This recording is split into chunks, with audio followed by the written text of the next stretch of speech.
মানুষকে নিন্দা করতে করতে, মানুষের বিরুদ্ধে চক্রান্ত ষড়যন্ত্র করতে করতে আমাদের কলমটা থেকে একেবারে সাঙ্গারে নষ্ট হয়ে গেছে। বাবা নষ্ট হয়ে গেছে না, মরে যায় একেবারে শেষ করে দিছে না। এই জন্য বাহ্যিক ধার্মিকতা ইসলাম পছন্দ করে না।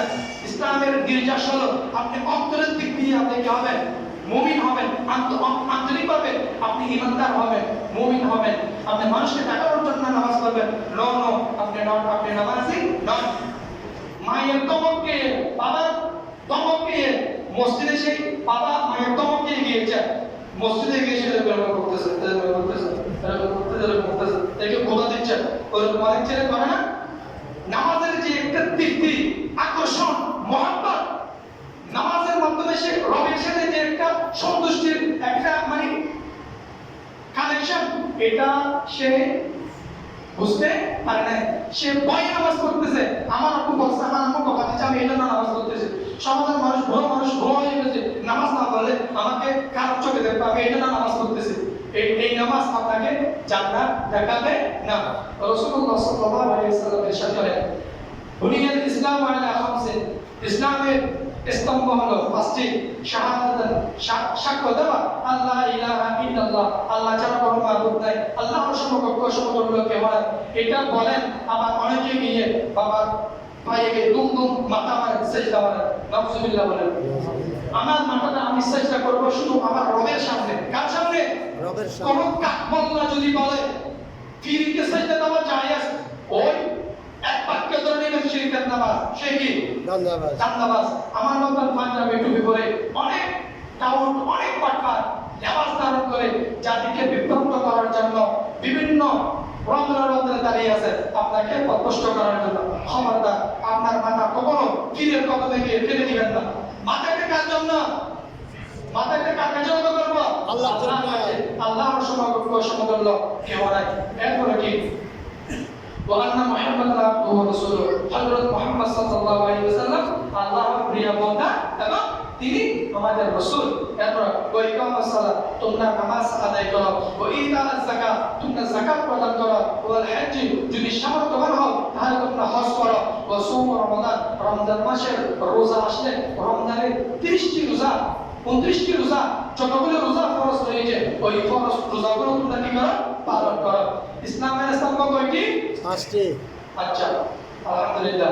এরপরে রাসূল সাল্লাল্লাহু আলাইহি ওয়াসাল্লাম ইরশাদ করেন, খামসু সালাতিন ইফতারাহুন্না তাআলা মান আহসানা wudu'াহুন্না, যে ব্যক্তি 5 ওয়াক্ত নামাজ আদায় করার জন্য, 5 ওয়াক্ত নামাজ যথাযথ ধারাবাহিকতা রক্ষা করার জন্য কষ্ট হওয়ার সত্ত্বেও ভালোভাবে ওযু করে, রাসূল সাল্লাল্লাহু আলাইহি ওয়াসাল্লাম বলেন, এবং যথাযথভাবে রুকু করে সাজদা করে আল্লাহর সামনে দণ্ডায়মান হয়, আল্লাহ তাআলা তার জন্য ক্ষমার প্রতিশ্রুতি দিয়েছেন। সুবহানাল্লাহ।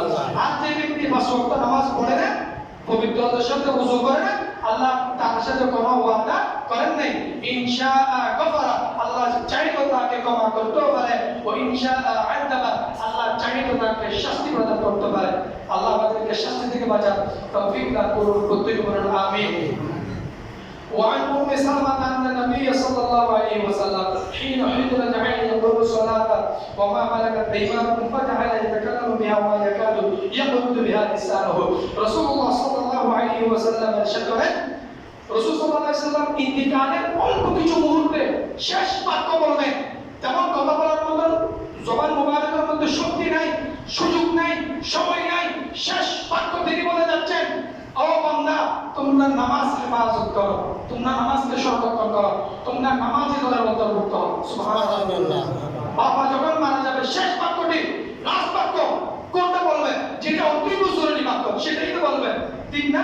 আমাদের রাসূল সাল্লাল্লাহু আলাইহি ওয়াসাল্লাম একেবারে আখের বাক্য তিনি বলে যাচ্ছেন, বান্দা, আমার শেষ বাক্য হলো তোমরা নামাজীদের দলের অন্তর্ভুক্ত হও, তোমরা নামাজ ছেড়ে দিও না, নামাজ থেকে তোমরা বিমুখ হইও না। সুবহানাল্লাহ। আচ্ছা, এরপরে বলতেছেন তোমরা কি দাসী ব্যাপারে সতর্ক থাকো। রাসূলুল্লাহ সাল্লাল্লাহু আলাইহি ওয়াসাল্লাম আয়েশা করেন, আউয়ালু মা ইউহাসাবু বিল আবদু ইয়াউমাল কিয়ামাহ, কিয়ামতের দিন সর্বপ্রথম হিসাব হবে নামাজের। as-salatu fa in salaha salaha sa'iru 'amalihi wa in fasadat fasadat sa'iru 'amalihi, যার যে ব্যক্তি নামাজের হিসাব সঠিক তার সামনে সবগুলোই সঠিক, আর যে ব্যক্তি নামাজের হিসাবের মধ্যে বেঠিক ধরা খেয়ে যাবে, আটকে যাবে, সামনের পথটা আরো বেশি কঠিন হবে। উচ্চ আওয়াজ দিয়ে বলুন নাউজুবিল্লাহ।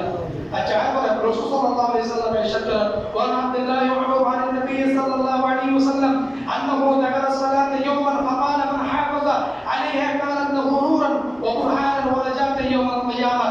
রাসূল সাল্লাল্লাহু আলাইহি ওয়াসাল্লাম ইরশাদ করেন যে ব্যক্তি অত্যন্ত যত্ন সহকারে নামাজ আদায় করবে তার জন্য নামাজ কিয়ামতের দিন নূর হবে, দলিল হবে, মুক্তির কারণ হবে। আর যে ব্যক্তি যত্ন সহকারে নামাজ আদায় করে না ওই ব্যক্তির জন্য কিয়ামতের দিন নামাজ নূর হবে না, দলিল হবে না, প্রমাণ হবে না, জাহান্নাম তার নিকটে চলে আসবে, জান্নাত ওই বেনামাজের কাছ থেকে অনেক দূরে চলে যাবে। উচ্চ আওয়াজ দিয়ে বলুন না নাউজুবিল্লাহ।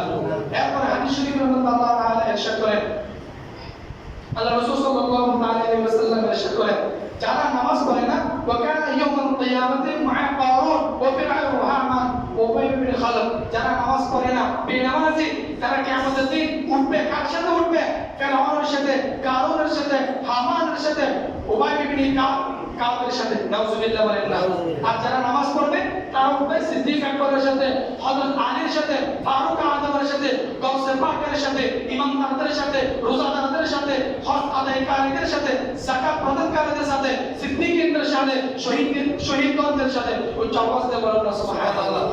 একেবারে লাস্ট হাদিসের মধ্যে হযরত আবু দারদা রাদিয়াল্লাহু তাআলা আনহু ইরশাদ করেন রাসূলুল্লাহ সাল্লাল্লাহু আলাইহি ওয়াসাল্লাম ইরশাদ করেছেন আখির সময়ের মধ্যে হে আমার প্রিয় বন্ধু, আবু দারদা আল্লাহর রাসূলের বন্ধু ছিলেন, তোমাকে যদি কেটে টুকরো টুকরো করে ফেলে আপনার মধ্যে যদি তোমাকে নিক্ষেপ করে তবে তুমি আল্লাহর সাথে কখনো কাউকে শরীক করবে না, তুমি নামাজ তরক করবে না। কেননা নামাজ যেই ব্যক্তি ইচ্ছাকৃতভাবে তরক করবে আল্লাহ তাআলা তার কাছ থেকে নিরাপত্তা উঠিয়ে নেবেন। উচ্চ আওয়াজ দিয়ে বলুন আলহামদুলিল্লাহ। ইচ্ছাকৃতভাবে যে নামাজ তরক করবে তার কাছ থেকে আল্লাহর কোনো জিম্মা থাকবে না, আল্লাহর উপর নিরাপত্তা তার জন্য থাকবে না। নামাজ নিয়ে বলার মতো আর অনেক কথা রয়েছে, আল্লাহ চাহে তো সামনের জুমায় নামাজের ফজিলত নিয়ে ইনশাআল্লাহ আলোচনা করব। আল্লাহ তাআলা আমাদের বুঝার এবং আমল করার তৌফিক দান করুন। ওয়া আখিরু দাওয়ানা আলহামদুলিল্লাহি রাব্বিল আলামিন।